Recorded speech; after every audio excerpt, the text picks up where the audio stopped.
Welcome to Knuckle Dragger Cycles. I'm Wes. I'm sitting here with one of my technicians, Chad. And what we got on the lift behind us is a 2001 Ultra Classic. It's a personal project of Chad's. So we're gonna talk about real quick a little bit about what he plans on doing with it, and show you some things, and then time lapse some work that we're gonna do. So Chad, if you don't mind, tell me about the bike.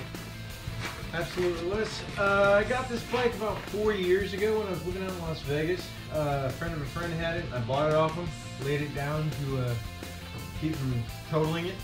So when I did that, I decided I'd fix a few small things and it just turned into a project from there, as you can tell. We're at the point now where what we're going to start with is the finished disassembling of the frame. Get it ready to go clean it up and get it into powder coat so we can get it back and start the reassembly process with the new motor and the rest of the power plant going into it. So you got a new motor going into it. So let's take a look at this motor.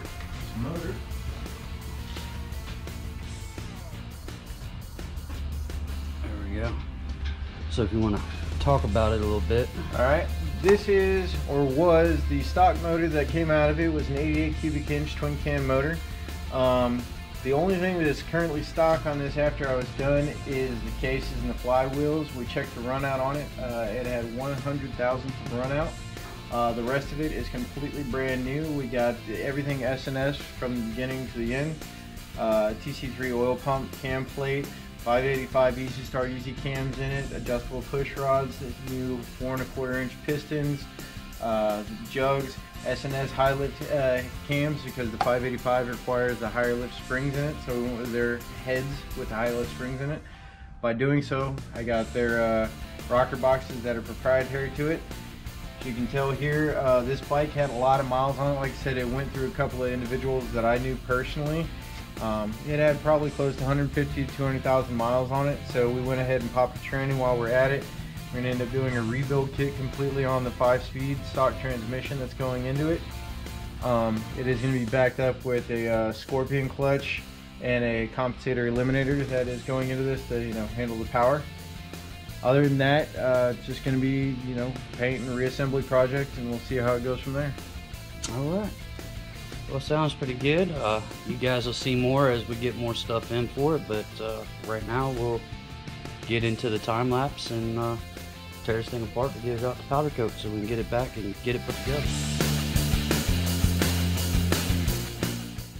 So what we got going on here is we're coming up with a game plan to disassemble the wiring harness. We're removing the wiring harness. We're going to try and figure out what we're figuring out is getting the back wheel off. We got to take the bars off, and then you'll see later on in the video where we were pulling the front suspension off as one assembly. We were discussing how to get it off, and then you can see where the top of the triple trees kind of fought us a little bit. But other than that, if you like this video, like the way that it's formatted, please let me know. And always remember to like, share, and subscribe. Appreciate it. Bye.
As you see here at this point, we're fighting with the rear brake master cylinder to get it off.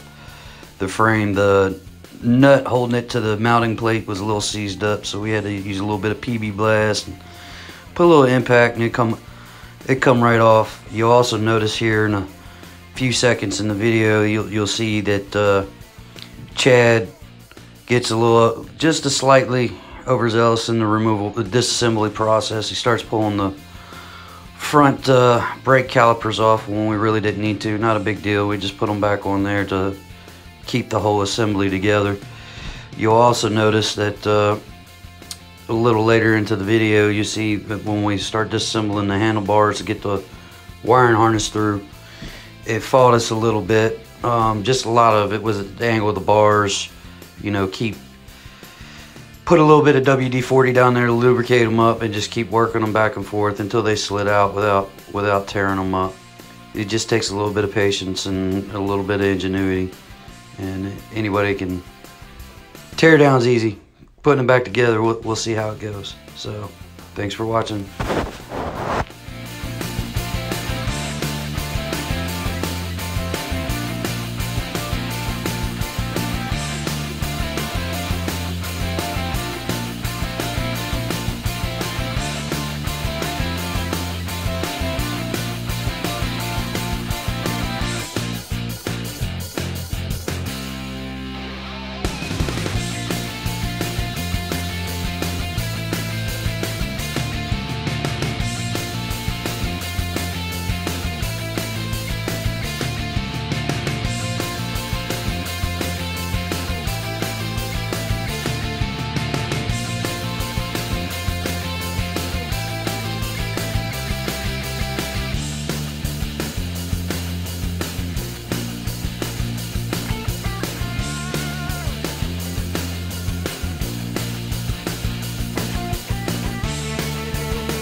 Right here, we're debating on if the risers had to come off to remove the top triple tree, which they did not have to.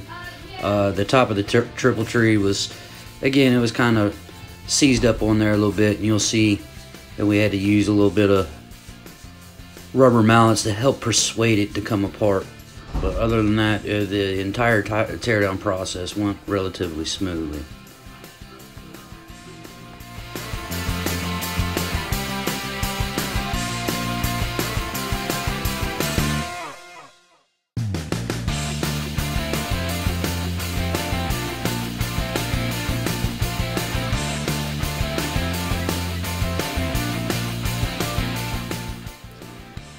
What we're doing here is we're putting the top of the fork caps back on, just that way we don't make a huge mess while that thing's sitting over in the corner full of fluid in case it gets knocked over.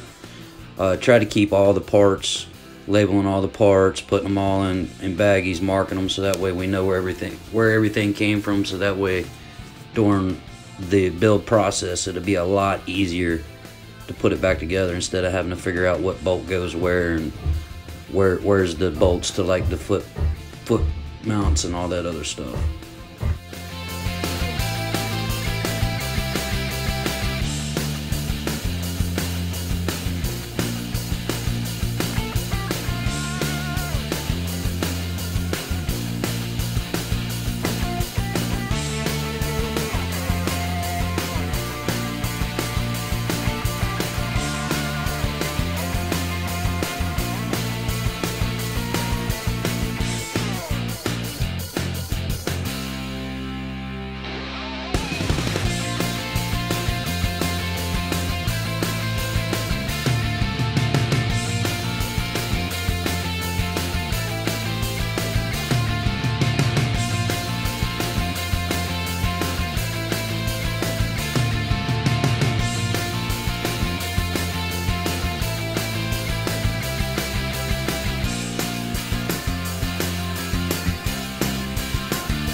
Alright, so as you've seen in the time lapse, we tore the frame down to get it ready for the powder coat.